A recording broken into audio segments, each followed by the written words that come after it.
Is democracy dead? In North Carolina, they're already trying to drag it to the morgue. One race, 65,000 ballots under attack. And if they can do it there, they can do it in your state.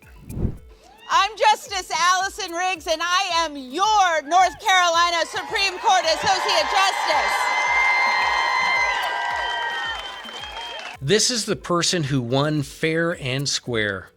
And now she's being forced to fight to keep your votes from being thrown out by the guy who lost. That should terrify everyone watching, because if winning isn't enough anymore, what is? Jefferson Griffin, who was the Republican candidate in the Supreme Court race, lost by a very narrow margin of 734 votes. And really shortly after 2 recounts were conducted, he went on to challenge over 60,000 ballots in the race. Now, he's doing this using a variety of untested legal methods about registration issues and voter ID issues. And he's conceded, as has the chair of the NCGOP, who's also bringing these challenges. He lost twice. And now he wants to toss out 65,000 legal ballots. That's not democracy. That's a temper tantrum in a 3-piece suit. This is a democracy killer. If the people in power don't like who wins the election and can decide to just disregard the will of voters, democracy dies. If people in power can change the rules after an election to say that eligible voters' lawful ballots won't be counted, democracy dies. She called it what it is, a democracy killer. Because if the losers get to toss out votes until they win, elections are just theater. Democracy doesn't die in a fire. It dies in a recount filed by a sore loser. But this fight didn't start yesterday. Griffin lost in November by just 734 votes. 2 counts confirmed it.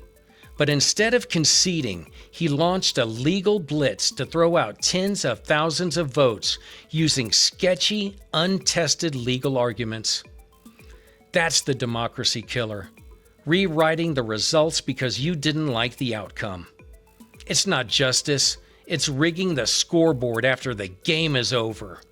North Carolinians and all Americans should be watching closely to ensure justice is done here. 4 years after America survived a brazen attempt to overturn an election, we must again stand firm, protect every ballot, and demand that the will of the people prevails.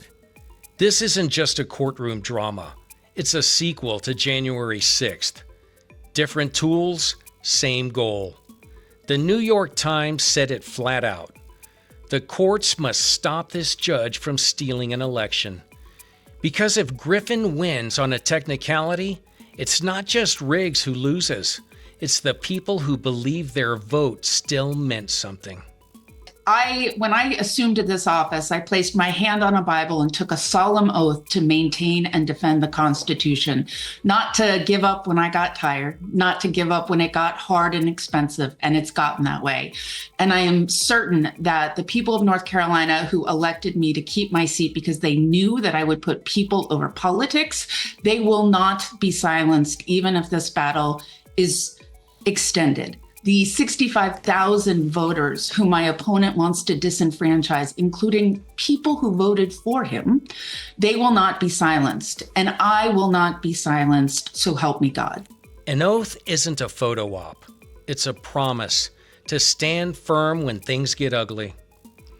Riggs put her hand on that Bible and swore to protect the Constitution, and she's out here proving she meant it.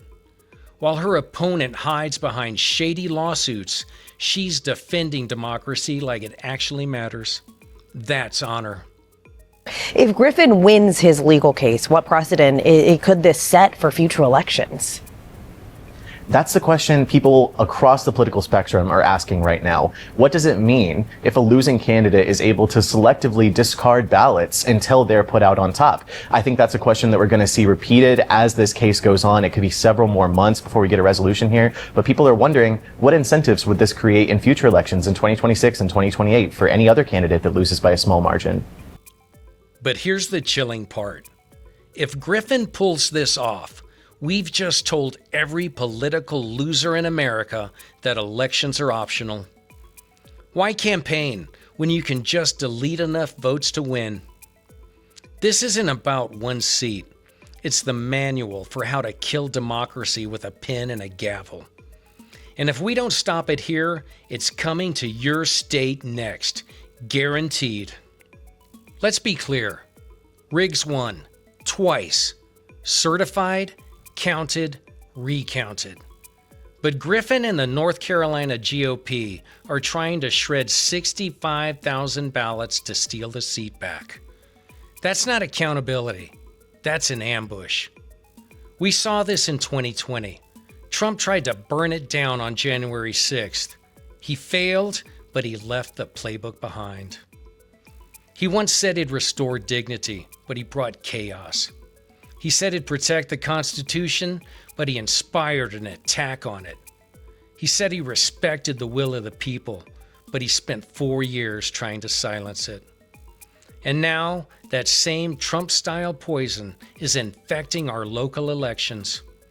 Griffin isn't a rogue actor. He's the next mutation. The op-ed was right. Every American should be watching closely. But watching isn't enough. If you care about democracy, if you want the truth, raw and unfiltered, go to turnleftpac.org right now. Sign up, donate, share this story, and support our work. Because if we don't stand up now, democracy doesn't die in darkness. It dies in broad daylight, and we're not going to let that happen.